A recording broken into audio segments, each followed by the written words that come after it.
All right. So I'm gonna just go over number one again, just for this recording. So on number one, it says how many customers under 40.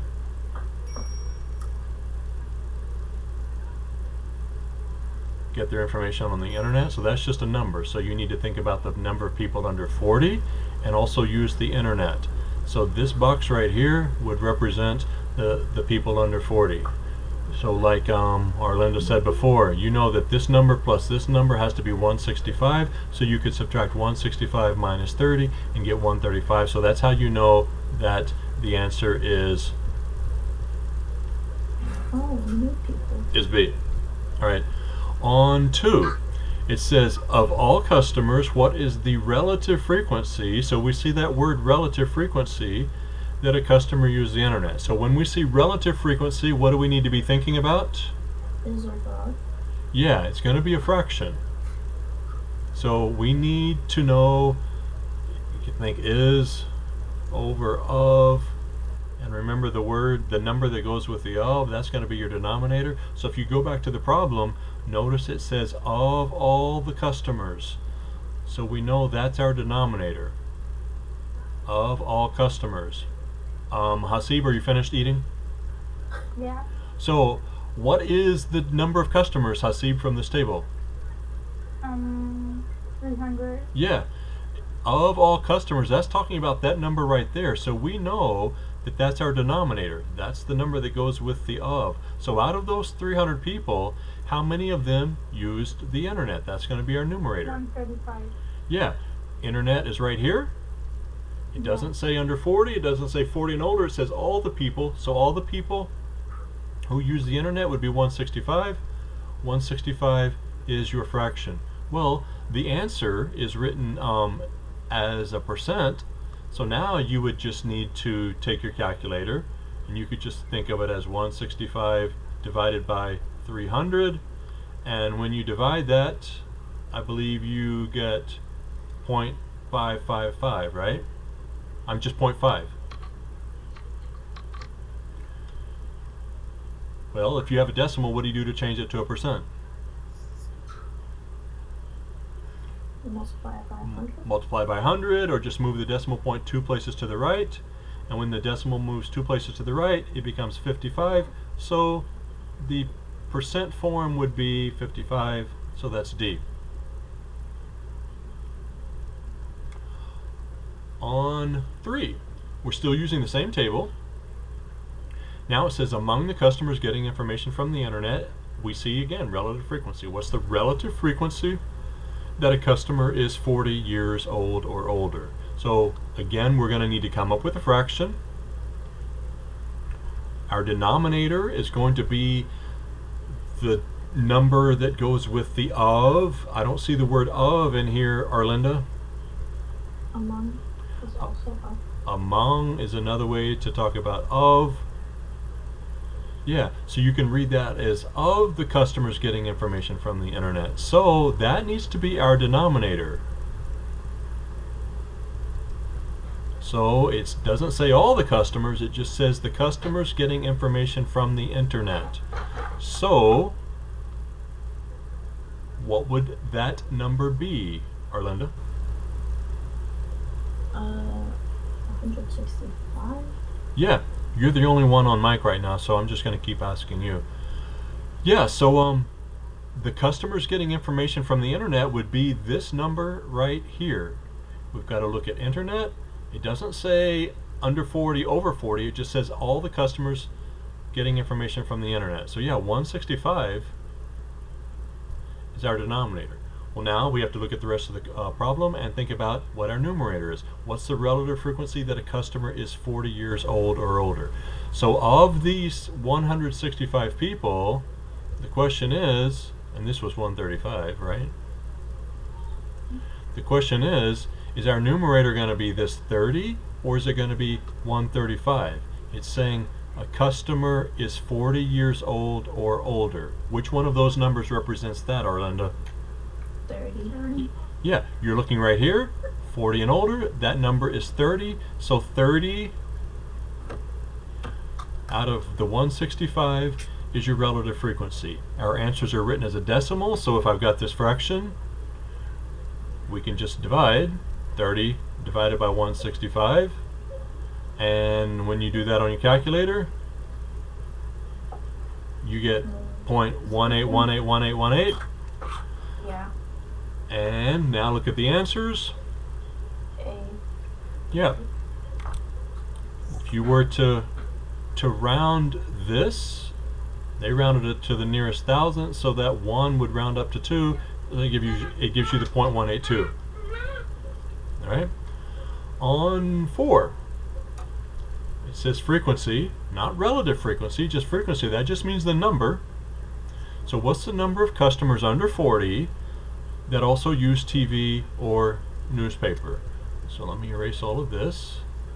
So we're looking for the customers that are under 40 and that also use got their information from TV or newspaper. Well, under 40, under 40 would be these numbers here, right? Now, of those numbers, we're looking for which of those numbers talks about TV or newspaper. 45. Yeah, that 45 right there talks about the people under 40 who are getting their information from TV or newspaper. That's why C is the answer. Ahmed, I'm going to take you off mute to ask you how you're doing, all right? Yep. Ahmed, how are you doing? Oops. Good. Good. All right, I'm putting you back on mute now. Thank you. Ahmed, you're being so good. All right. Now look at 4. 4 is. You guys read it. 4 says what's. Oh, we already did 4. We're ready for 5. All right, 5's a different question now. We've got this table. It says West Junior High Track Club has members that run either the hurdles or in relay races. Ahmed, put yourself on mute. It says no student runs in both. The results are shown below. Now, how many members of the track club are girls? Not a relative frequency, we just need to know the number. So, how many of them are girls? 30. You're looking at girls. So yeah, the number we need is this total 30. right here. So yeah, you add the 15 plus the 15, and you know that's 30.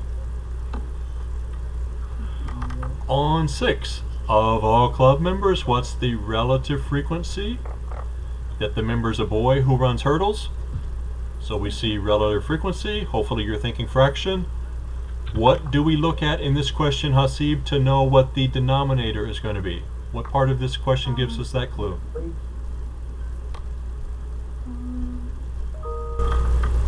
Yep. Remember, if you want to make a fraction, you can think is over of. So the word that goes with of is your denominator. Where do you see of? 20 by 8 over 20. You see of all club members.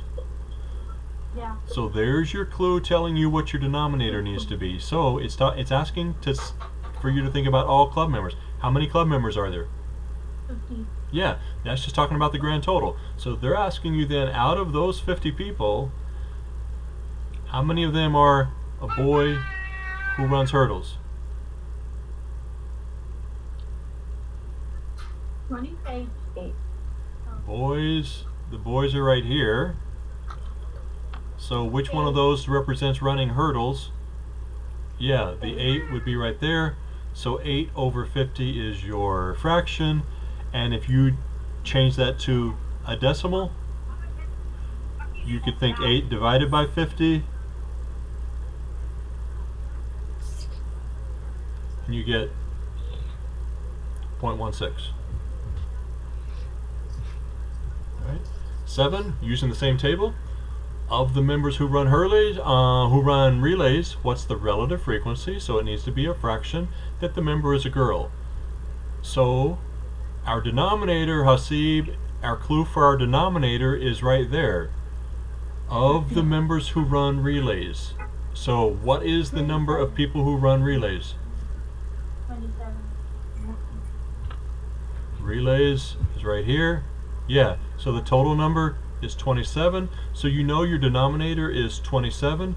So of those 27 people, how many of them are girls? 15. Yeah, this number right here represents the 15 girls. They also run the relays. Yeah, so your fraction is 15 over 27. 15 divided by 27 is going to give you 2.55. 0.555, yeah. And what does that round to, Arlinda? 0.56. Yeah. Good. I can't see anything. You can't see the screen? Yes. I can see it. Bro can see it. Alright, was that Hasib that said he can't see it? Yeah. Everyone else can see it, Hasib, so I'm not sure what's happening. Alright, and then on 8, it says which action is shown in the graph. Remember when we did this in school? It seems like months ago, right? Arlinda, you remember this? No. It's been a long time. 45. Yeah. So, what does this graph describe? Well, look at the axes first. The x-axis is talking about time. The y-axis is talking about distance from home. So what does that point right there tell us? What if we marked a point right there on the graph, Arlinda? What does that tell us about the distance from home for our friend? What number is that on the y-axis? Are we done with the first one? Isn't that 0 on the y-axis? 0. Yeah. So that means if you had a point right here, that would represent a 0 distance from home. So doesn't that mean the person is at home? Yeah. Yeah. But this is the time here. So this is the starting for the time. So when this person started, their distance from home was up here. So did they start at home? No, this number here is greater than 0, right? Let's say it's 5. Let's just make it 5. We don't know what the number is, but what if we made it 5? That means the person is like maybe 5 miles from home. Well, as time is passing, what's happening during this time right here? What's happening to their distance from home? It's getting closer. Yeah, isn't it going down? Yeah, so that means that right now, the y value here maybe is like at 2. So that means now they're only 2 miles from home. And then right here, Savinch, is it getting closer again? Yes. And then what happened at this point right here? He got home. He got home because it's all the way down to 0 on the y-axis. So maybe they started 5 miles from home, they got closer to home during this time, and then they kept going and got closer and closer. So this graph is showing that they eventually got all the way home. Arlinda, do you remember this from school? Sort of. Sort of? Alright. Alright, Savinch, what does this right here represent? This part of the graph right here. What's happening during that time? He stopped. Yeah. How do we know that our friend stopped? It's what? It's a straight line. What's happening to the y value for all of these points here? Stays the same. It stays the same. Good. So time is still passing. The x values are changing during this time, but during this time the y value stayed at 2. So that means, yeah, during all this time he stopped. He's 2 miles away from home during all this time. So that's your clue telling you that he stopped for a while. So now go down and look at the descriptions and think about which of those descriptions best describes that graph that you just talked about. We know he's got to be at home at the end. Well, look at this part right here. How can we eliminate the first choice just from looking at that? It says he Because it started. doesn't start. Yeah, he didn't start at home. If he started at home, that graph would have to start right there. It started up here. So just by looking at that part right there, we know it's not A. What about B? Could he be at school possibly right here? Yes. Yeah, so that first part makes sense. So he leaves school and walks toward home. So Vince, that's what you described, right? Yeah. He stops at a store. Would that describe the stopping at the store? Yeah. Yeah, because he's not getting closer to home during this time. That looks good so far. And then walks home. Would that represent this part right here? Yep. During this time, he's getting closer to home, so that could be the time when he's walking home. Yeah, so B matches that graph. What's the problem with C? He leaves the library. Could this be the library? Yeah. Yeah. But then what does this say? It doesn't say that he stops. It doesn't say that he stopped. So if it says he ran all the way home, we can't have a section like that in the graph. It would have to maybe look something like that to show that he never stopped. His distance was always getting closer and closer to home. So if it looked like that, it would match C. But it doesn't, so that's why it would have to be B.